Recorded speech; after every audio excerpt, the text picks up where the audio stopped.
bienvenidos una vez más, amables oyentes. Gracias por estar con nosotros, especialmente en el momento en que hacemos un resumen de la conversación que hemos tenido durante esta semana. Está con nosotros en este momento el profesor Roy Mayer Rojas, que nos ha acompañado durante esta semana. Muy bienvenido, hermano Mayer. Gracias. Estamos comenzando un nuevo trimestre con un nuevo tema, una lección que nos va a llevar a conversar sobre educación. Feliz, gracias por la invitación. Esta semana hemos estado conversando sobre la educación en el Jardín del Edén. Vamos a compartir aquí algunas ideas que hemos conversado durante la semana.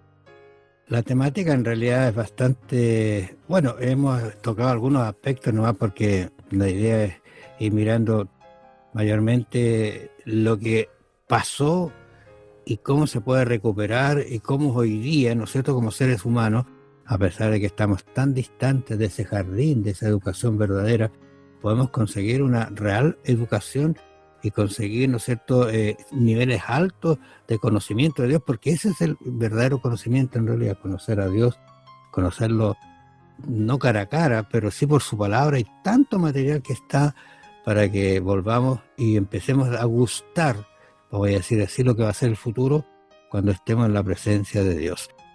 El texto central, Roy, está, que lo hemos comentado, dice aquí que Dios es excelso en su poder. ¿Qué enseñador semejante a Él? Fíjate que el texto me decía a mí, eso de excelso es grandioso, es alto, es incalzable, pero es en su poder. Y el otro es que, ¿qué enseñador o qué maestro es Él? Y yo digo, la verdad que en la medida que uno se acerca a estudiar estas cosas, se da cuenta que Dios es un Dios tan llano a darnos su conocimiento.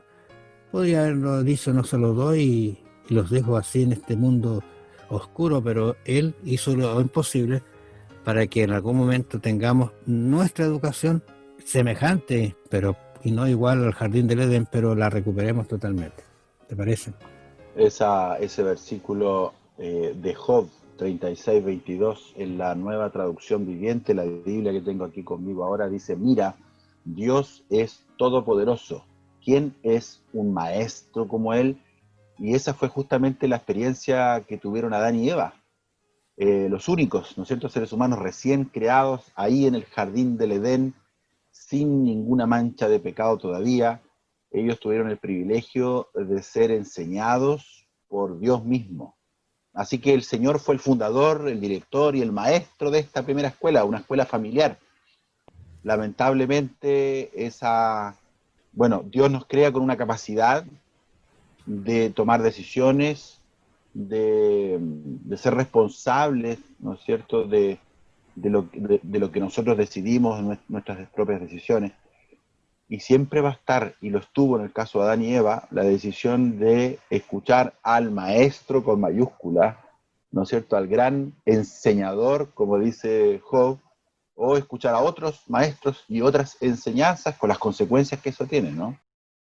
Exactamente, mira, allí en la primera escuela hay algunos textos que uno debería repasarlos, pedirle a Dios que le ayude, porque dice que Dios fue el que formó al hombre del polvo de la tierra y sopló en su nariz aliento de vida, y fue el hombre un ser viviente. Alguien dijo una vez, no vengan a decir que el ser humano fue un monito de barro. Luego, una vez que lo forma, Roy, lo coloca en un jardín que él le había hecho al hombre para suplir su necesidad que él tendría al vivir en ese lugar. Por ejemplo, el agua tiene un componente y es excelente para el ser humano. El aire tiene un componente, ¿no es cierto? Y uno dice, bueno, el aire es aire, cuidado, es que el aire fue hecho para que nosotros podamos tener lo que necesitamos para vivir. Ahora, todo lo que tú analizas de ese jardín que plantó Dios, suplía y vivificaba al hombre como ser humano. No había nada que entorpeciera algo, por ejemplo, una planta venenosa, estoy pensando. No sé si te lo has imaginado. O un olor venenoso que puede o te puede matar.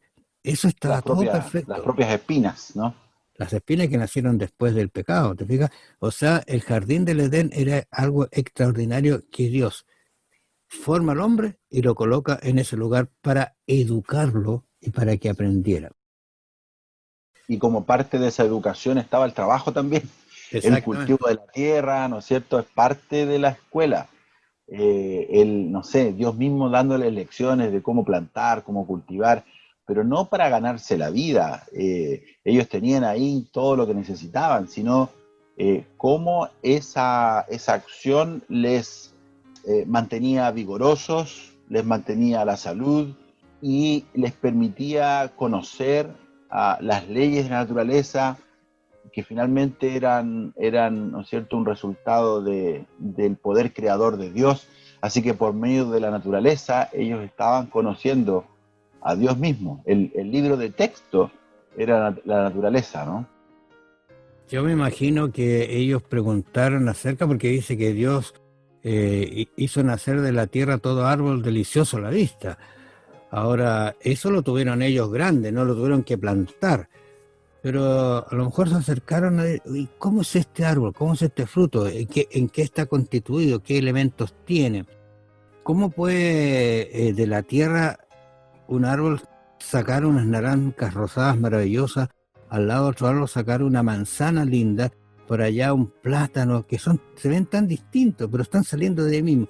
Yo creo que muchas de esas preguntas se le hicieron, como tú dices, el maestro de los maestros, yo creo que comenzó a explicarles cómo funcionaba, cómo era esa savia, cómo subía. Extraordinaria realmente tiene que haber sido ese jardín, esa escuela, esa primera escuela, ¿verdad?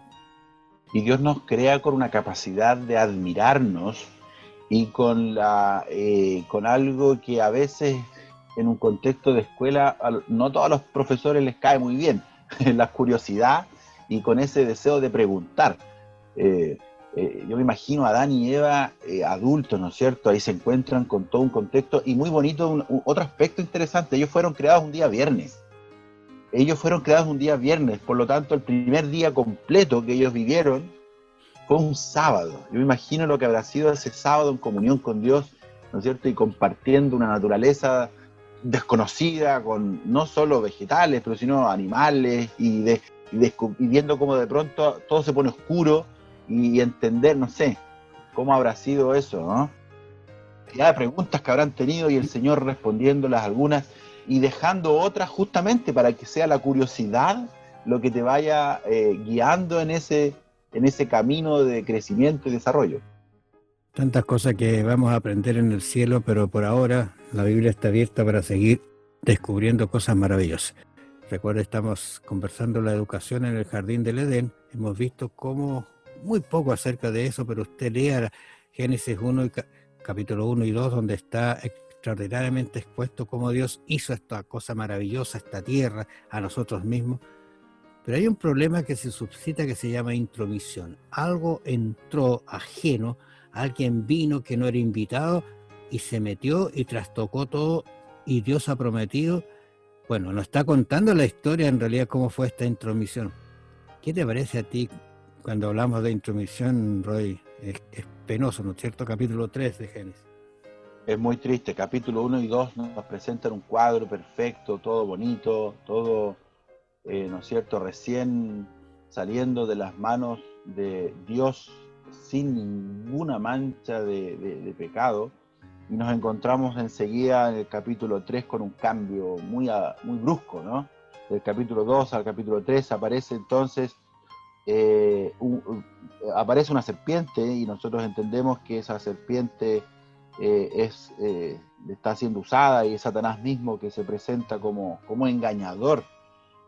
Capítulo 1 y 2 nos muestran el carácter de un Dios amante, un Dios que prepara una sala de clases, ¿no es cierto?, con todos los elementos para una enseñanza como la que ellos necesitaban, pero ya se presenta en el capítulo 3 un maestro, un profesor, maestro con minúscula, con una enseñanza que los lleva a desconfiar de Dios, ¿no es cierto?, a contradecir aquello que el Señor había dicho muy claramente.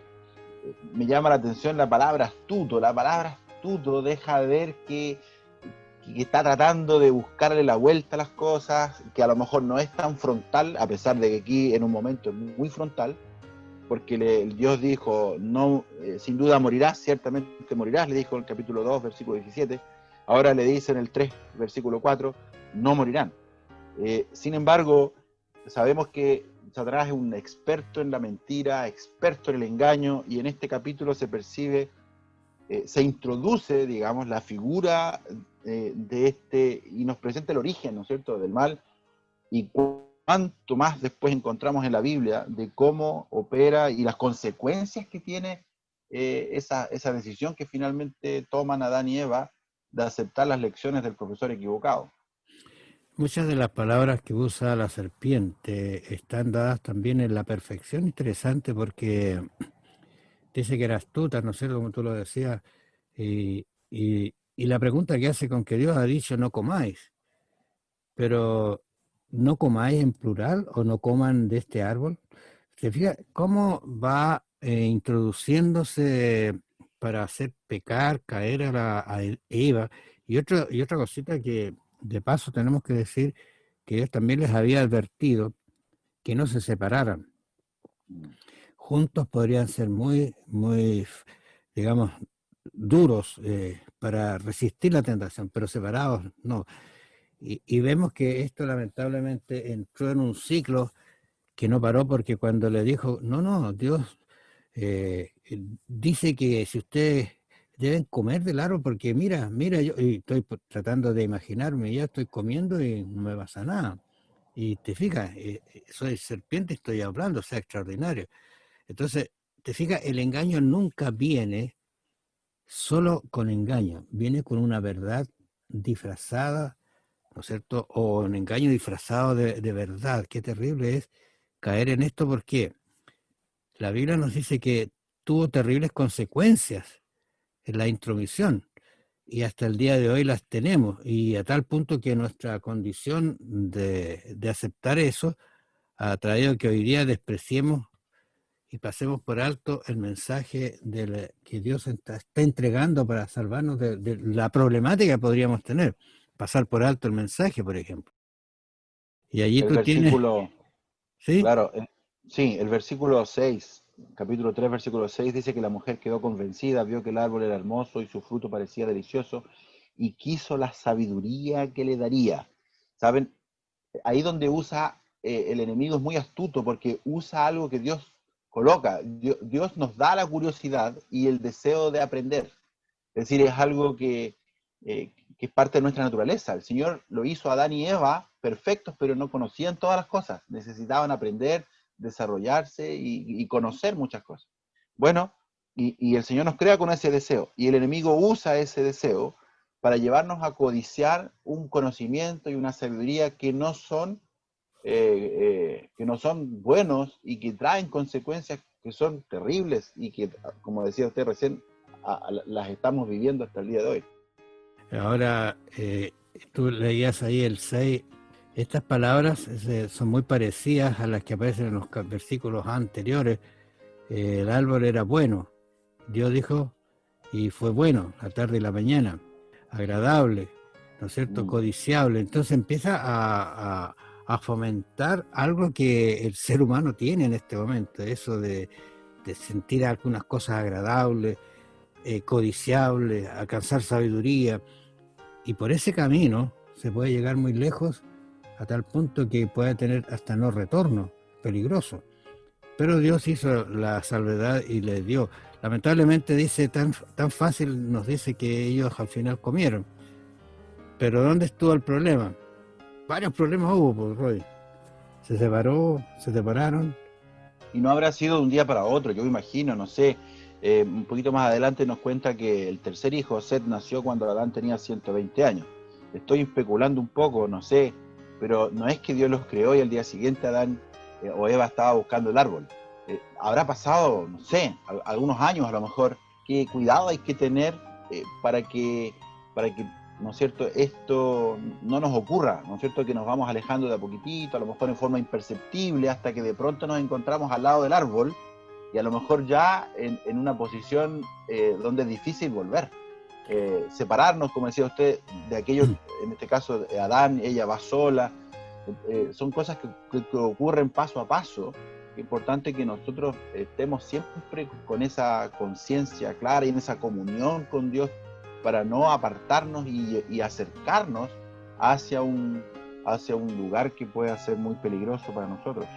Claro, yo creo que podemos decir que fue un tiempo, no sabemos si fue un año, porque el tiempo no corría, o sea, era Claro. vivir la existencia. Pero hoy día sí tenemos tiempo y el tiempo se nos puede acotar a tal punto de que nos encuentre comiendo del árbol cuando Jesús venga, y eso sería muy peligroso. Y dudar de Dios, yo creo que ese es el gran, dudar de la palabra del Señor, ese yo creo que fue el gran pecado Eso es. finalmente Claro, de algunos ellos. dicen que fue el comer el fruto, pero no fue así, en realidad No dudar era hambre, no era hambre lo que en, llevó a Eva a comer la fruta, ¿no? en absoluto. ¿Qué te parece, Roy, si tú pierdes algo y tienes la posibilidad de recuperarlo, cómo sería? Hay cosas que no se pueden recuperar, ¿ah?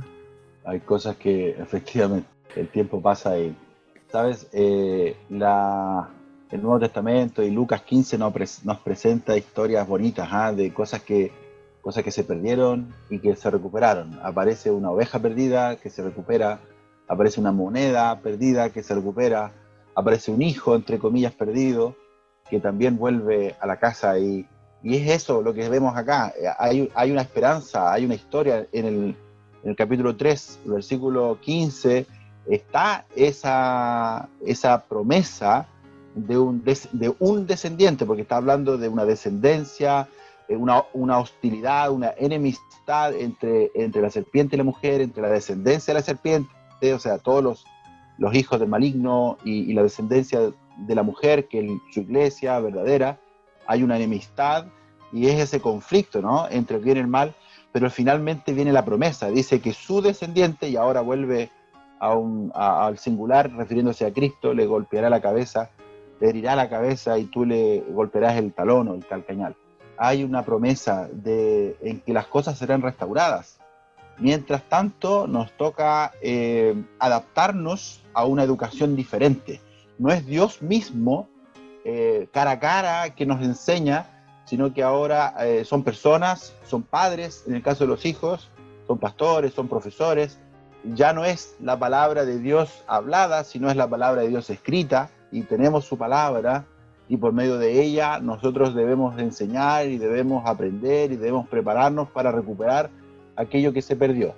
Y lo bonito de todo esto es que hay un plan del Señor para que volvamos a esa escuela, para que volvamos a tener el mismo profesor y Él nos pueda volver a enseñar, como lo hizo con Adán y Eva, cara a cara, un retorno que nos permitirá, si Dios quiere, recuperar todo esto que estamos viendo ahora y que se perdió el momento que Adán y Eva decidieron. Ahora algunos cuestionan por qué Dios lo sacó del jardín así tan abruptamente. Pero ahí se demuestra el amor de Dios hacia ellos, porque podrían haber perpetuado esa calidad pecadora. Ha sido terrible. Dios lo sacó como diciendo, mira, tengo un plan para ustedes, pero tienen que estar afuera, para Ahora, hermano traerlos. Raúl, en el capítulo 3 hay algo que a mí me gusta reflexionar en eso y cuántas cosas podemos aprender, a veces no tanto de las respuestas de Dios, sino también de las preguntas que nos hace. Porque en el capítulo 3, cuando avanza un poquito en el versículo 9, dice: entonces el Señor Dios llamó al hombre, Génesis 3, versículo 9, el Señor llamó al hombre y le dijo: ¿dónde estás? Qué pregunta, ¿no? ¿Dónde estás? Es una pregunta que todos nosotros tenemos que hacernos. En este plan del Señor, en esta educación como el Señor la ha pensado, ¿dónde estás? Y la siguiente pregunta es consecuencia de la primera, ¿no? ¿Qué has hecho? Es algo que nosotros debemos preguntarnos: ¿dónde estamos en este plan del Señor? ¿Cómo está nuestra imagen, nuestro carácter? Hablábamos durante la semana en el plan del Señor, en este desarrollo, en segunda de Pedro, cuando menciona esa escalera, entre comillas, de Pedro, hablaba de la fe, de la virtud, del conocimiento, el dominio propio, paciencia, piedad, afecto fraternal, amor, un plan del Señor que cuanto más nos relacionamos con Él, más podemos ir creciendo y pareciéndonos a ese carácter. Mira, la secuencia de esas preguntas que tú mencionas, ¿dónde estás, no es cierto? ¿Y qué has hecho? no tendrían razón de haberse hecho si no se lo hubiese dicho. Yo te lo dije en otras palabras. Yo te advertí, no estás ausente, ¿qué es lo que hiciste? O sea, me desobedeciste, y este es el problema. No es una cuestión de comer, de ir, de viajar, no. Desobedeció lo que Dios le había dicho, desobedeció las órdenes de Dios, por lo tanto no tenían, a decir, excusa para decir, Señor, no lo sabía. Y a veces, muchas veces, hay personas que saben, lo hice sin pensar, no lo sabía. El ser humano tiene el conocimiento para discernir el bien y el mal, y el pecado sí nos ha nublado para decir cosas equivocadas. Y Dios sabía dónde estaban y sabía lo que habían hecho. Así Claro. que son preguntas para que nosotros reflexionemos, para que el hombre, ¿no es cierto?, Adán y Eva en este caso, y nosotros mismos reflexionemos, ¿no? A los discípulos el Jesús le preguntó, ¿quién dicen los hombres? ¿Quién soy yo? ¿Qué dicen ellos de mí? Pero ahora a ustedes les pregunta, a los discípulos les dice, ¿quién soy yo? Es decir, son preguntas que deben hacernos reflexionar realmente dónde estamos, para dónde vamos, qué hacemos con el tiempo que el Señor nos da, con su palabra, con su enseñanza. Es decir, ¿vamos a ser alumnos de su escuela? ¿Queremos seguir aprendiendo de Él por la eternidad? ¿O vamos a estar escuchando a otros profesores, a otros maestros con otras enseñanzas? Es el desafío que tenemos nosotros, ¿no? Y justamente Pedro lo dice así en 2 Pedro 1:3, dice, como todas las cosas que pertenecen a la vida y a la piedad nos han sido dadas por su divino poder. Está hablando nuevamente de ese maravilloso poder que tiene Dios, mediante el conocimiento de aquel que nos llamó de su gloria y excelencia. O sea, Él nos va a entregar, nos va a recuperar el mismo canal, ¿no es cierto?, que tenía en el Edén, vamos a tener para recuperar el Edén perdido, voy a decir, el jardín maravilloso. Pero por ahora tenemos la opción de prepararnos y gustar ya de antemano eso. ¿Y qué pasa con los que desprecian la autoridad? Y esa es una cuestión que deberíamos reflexionar, porque no estamos despreciando una autoridad humana, sino una autoridad divina. Dice 2 de Pedro, ¿no es cierto?, en el capítulo 2, versículo 10, que Dios trata con particular severidad a los que se entregan a sus propios deseos, pero también a los que desprecian la autoridad. En el fondo, la desobediencia, la decisión que tomó Adán y Eva, quizás ellos no tomaron una decisión así de desprecio explícito ante Dios, pero con la decisión de alguna manera sí lo estaban haciendo. Dios les había dicho claramente, no hagan esto, no se acerquen, no coman de este fruto. Sin embargo, ellos toman una decisión y desprecian esa autoridad. Bueno, estamos agradecidos a Dios porque nos permitió estar esta semana con ustedes. Agradecemos a Roy Mayer que nos ha acompañado. Vamos a invitarlo para alguna de otras conversaciones, va a decir así. Está interesante el tema. Recuerde usted, estamos empezando un trimestre y lo invitamos para que participe con nosotros durante estos meses de octubre, noviembre y diciembre. Muchas gracias por su atención. Nos encontramos la próxima semana. Gracias, Roy. Sigamos estudiando estas lecciones que sin duda serán de gran bendición para todos nosotros.